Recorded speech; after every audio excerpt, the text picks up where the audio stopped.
that dates me. And the reason I bring it up is that I met Okie years ago, 1989, and he was living up in his trailer up on the property here, and we were really instant friends.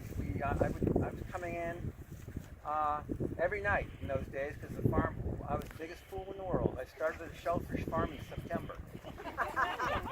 And anyone who knows shellfish knows that's about the worst time you want to start a shellfish farm. Much better to start in March, but because all the tides were in the middle of the night. So I came in night after night after night, and I would find Okie, and we would talk, and we became good friends. And then actually Okie became my first employee. And so the two of us were down here trying to figure out what the heck you're doing. And some days I still don't think I know. But that's for Caleb and Dylan to figure out now. My son and his best friend. So I know Okie was a dear friend of mine and a dear friend and family member to many of you here. And I know enough about life to know that it is a circle. And so when we come and we gather, we think about someone's passing who was near and dear to us. I like to think, well, yes, and it's really about the living and what we do as people to move on and to celebrate someone's life like Okie's. And that's really why I wanted to get this gathering today. So I'm so thrilled that you're all here. I'm astounded. It's just wonderful to see you all here. And we have a little thing. I know in Okie's wishes was to have his ashes spread on Thorndike Bay. And I thank Floyd, especially his cousin, for organizing all that part of it. And I'm so sorry he's not here. I know him not very well. But I thank Floyd very, very much for all that he did to help get this together. So what I'm thinking is, what I want to do, well, a little bit about Okie. He was born in Port Townsend and grew up here in the area, and I know Thorndike Bay was very near and dear to him. He was here every day. He would come down and park right there, and he would walk all the way down to the end of the spit and back daily, and he would have a little bag with him, and he'd pick up everything that washed ashore, which is pretty much everything in Hood Canal ends up in Thorndike Bay. So he was, and we would have a chance, we would just literally stop every day, even if it was for 1 minute or half an hour, and just chat about the world and life and what we were doing. And I treasure those moments with Okie. He was a good man and a good guy. He supplied our family with firewood for 15 years. His hobby was literally cutting wood and splitting it and stacking it and drying it, and he couldn't burn it all, so he gave it to me. And so I was a very lucky recipient. So Caleb, the heat in your house growing up was very much due to Okie. So what we're going to do, what I'd like to do, and I hope people will stand up and just maybe say a few words about Okie. That now would be a good time. Then what we're going to do is, we've dug a trench down here, and we have Okie's ashes, and what I'd like to do is we're going to sprinkle his ashes in the trench, and anyone who would like to help, we have rakes, and the idea would be to rake the seabed over his ashes. And you might have to take your shoes off, but that's okay. So anyone who wants to do that, it would be wonderful, and I think I know Okie would appreciate it. So we can all take turns for anyone who wants to do it. So I think that's enough for me. I open it up to anyone who would like to say a word or two about our dear friend Okie. Jim.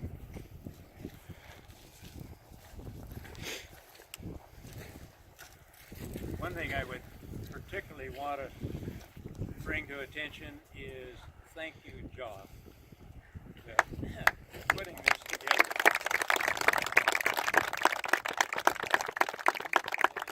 And you were a very important part of Okie. Jim Olson there fact, I can pass it around. These are the three oldest Olson cousins that Jerry and Okie and myself. And Jerry was about 3 years older than I am, Okie about two and a half. And we grew up in Port Townsend, Okie and I. That Okie's dad, Nels, many of you know, was a forestry grad from the UW and found a job in the Depression with Brown Zellerback Mill. And he was in the lab and such there. He somehow got my dad a job at Brown Zellerback. And then there was an Alef Erickson who became Nelson's partner later on in the Edmonds Lumber Company.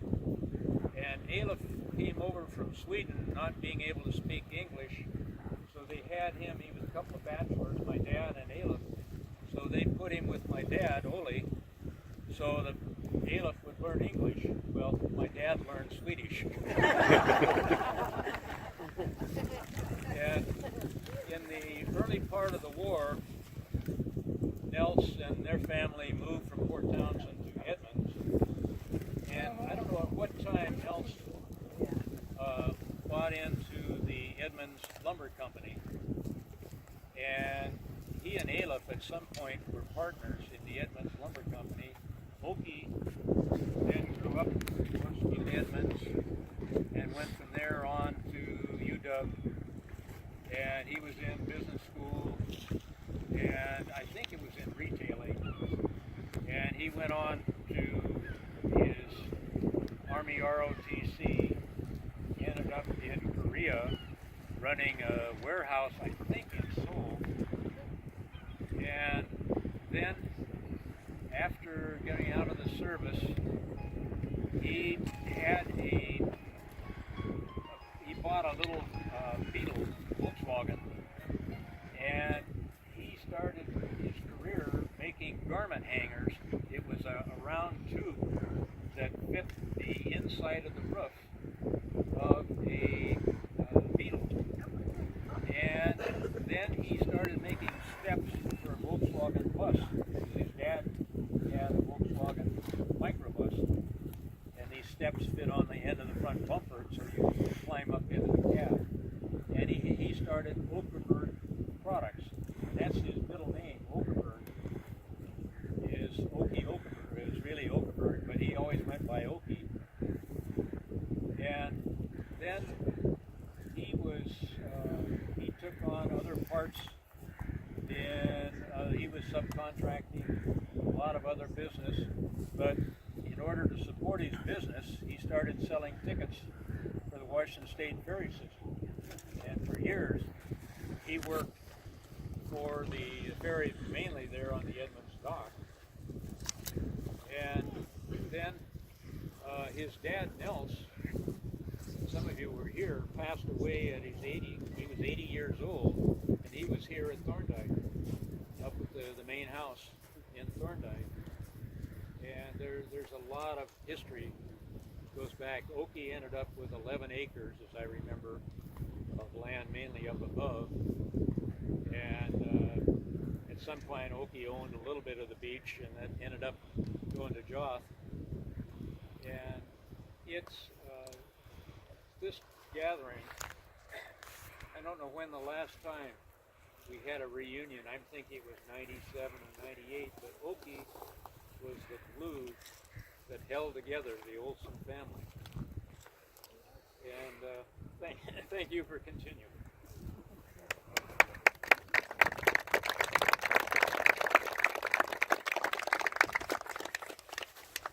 Anyone else?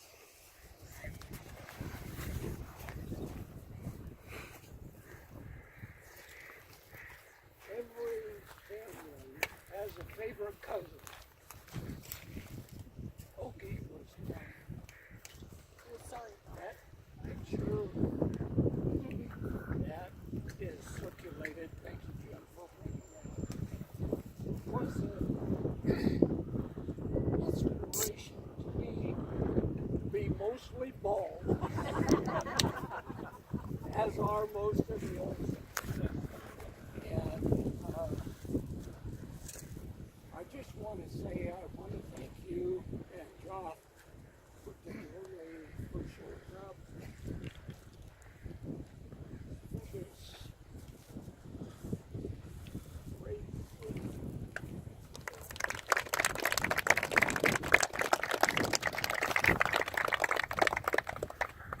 Anyone?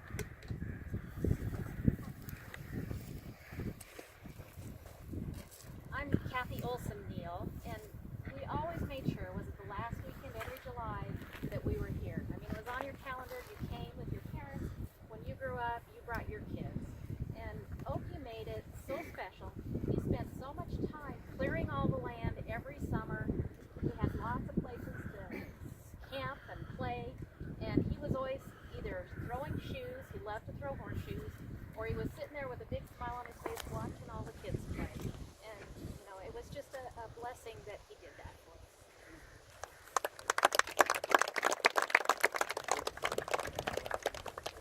I can say. That's pure coincidence, but this happened today. Oh, that's the first thing I thought of.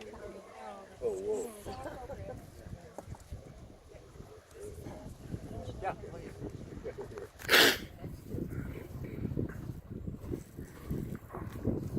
My name's Al Latham, and Joff mentioned Okie becoming an instant friend, and that's what happened with me. Okie really loved the Thorndike Creek and the whole area down here. And when Wild Olympic Salmon, a local organization, started doing salmon restoration, Okie got involved and smoothed the way with Pope Resources to be able to put boat site incubators up on the creek and to start bringing back some of the salmon. He helped out with Wild Olympic Salmon and a lot of other projects. That old little excavator that he had, we put that to good use a lot of times. So that was my main connection with Ole. But once you know Ole, or Okie, you're a friend forever. And in recent years, we continued our friendship through the internet with jokes. And since most of you know what those kind of jokes were, I won't repeat any of them. But whenever I'm going through my emails, sending out joke things, I always still run across Okie's name in my address book. Send a few out to him too.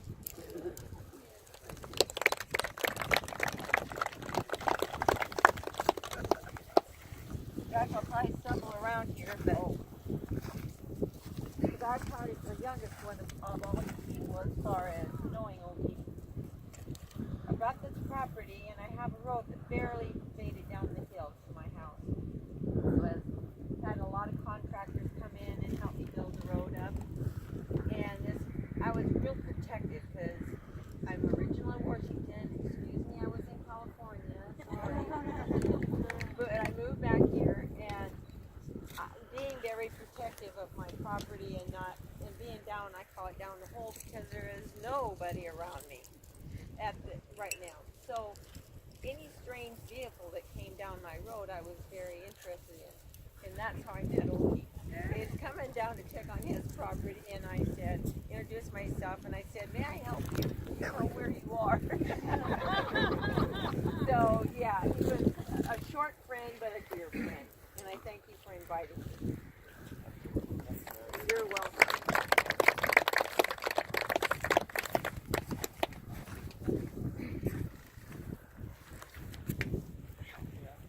I'm Jim Hackman, and I was with Wild Olympic Salmon too. I remember one project where we used his excavator, and for some reason he insisted I operate.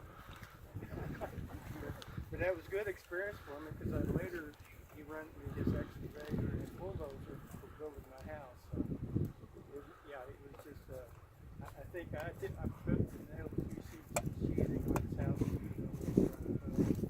I think I did his finance inspection. Yeah, he was a great guy.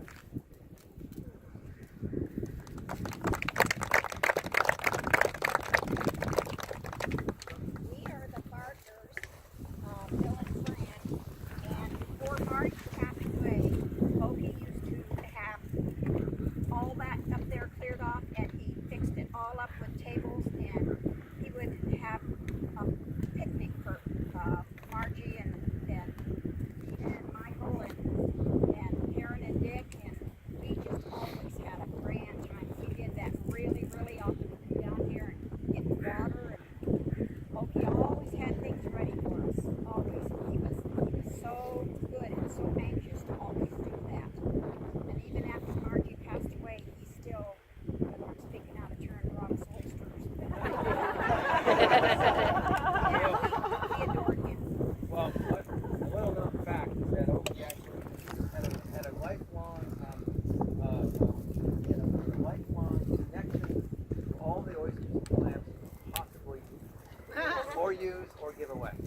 go. Part of the deal. So that was good. And as you know, we didn't really throw anything out. It's an Olsen thing. So who knows what's up there? And I'm sure there's a lot of treasure. So. Yes. I'm Michael Atkins. When I arrived in Fort Russell about 20 years ago, Oki and Margie were among the first to greet me. And from that time on, we were friends. We used to come down here with Oki. We walked across the swamp to see if there were any fish. We tried grabbing, not too successfully. But the thing that impressed me about Oki is that he had this unique combination of thrift and generosity. The other attribute was that he always downplayed everything, including himself. When Mina and I were planning our wedding, I asked Oki if he would stand up for me as my best man. He said, well, I haven't had much success as a best man. He said, if you're willing to take a chance, I'll do it. Oki, you redeemed yourself.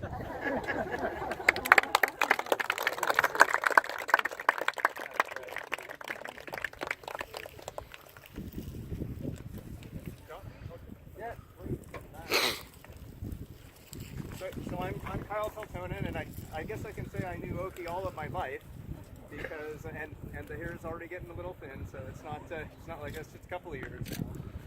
My father and Oki knew each other from long before I was born.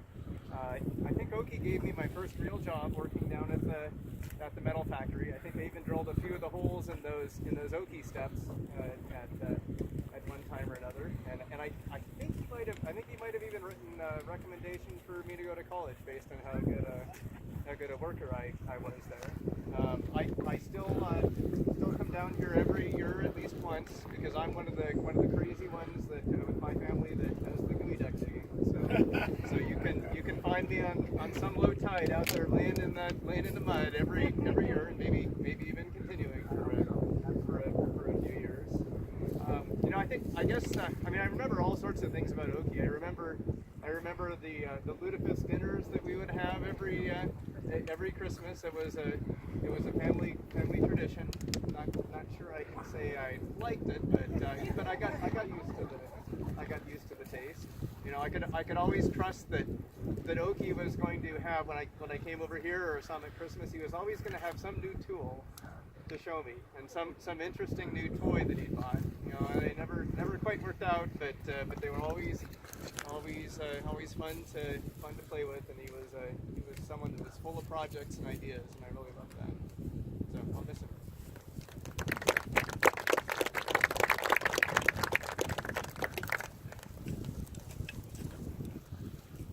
Anyone else? Well, I think what I'll do. Sorry. Oh, okay. My name's Gordon Melrose. This one's my son. I first met Oki probably in the early 50s at the University of Washington. We both went to the School of Business up there. And it was sort of interesting how Oki found all this property here.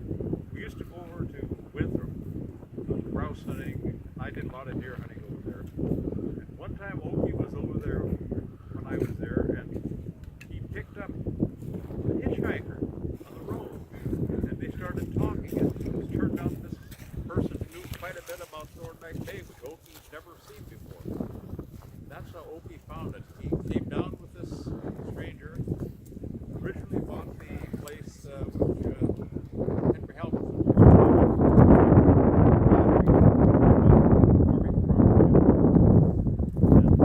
We came in here long before the Thorndyke was in here. There was nothing but an old logging road coming in. We had so many good times out here that you can't count them. Digging gooey ducks. Original gooey duck cans were metal tubes, old hot water tanks weighed at 12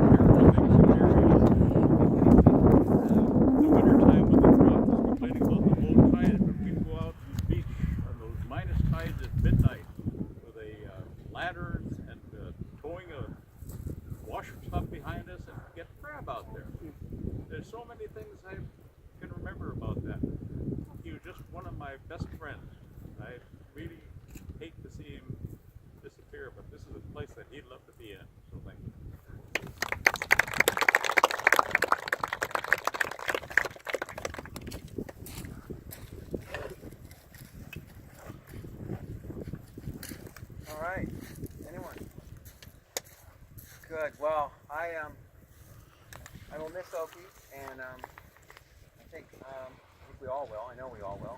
And he's a good person and a good friend, and I think that his memories will be with us forever. And I for one will hold those dear.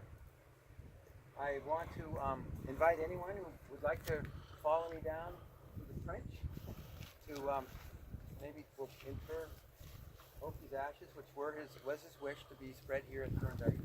And anyone who wants to take their shoes off and rake over, I would love to have you. So please don't worry about it. The mud does wash off. It's more of a sand than a mud anyway.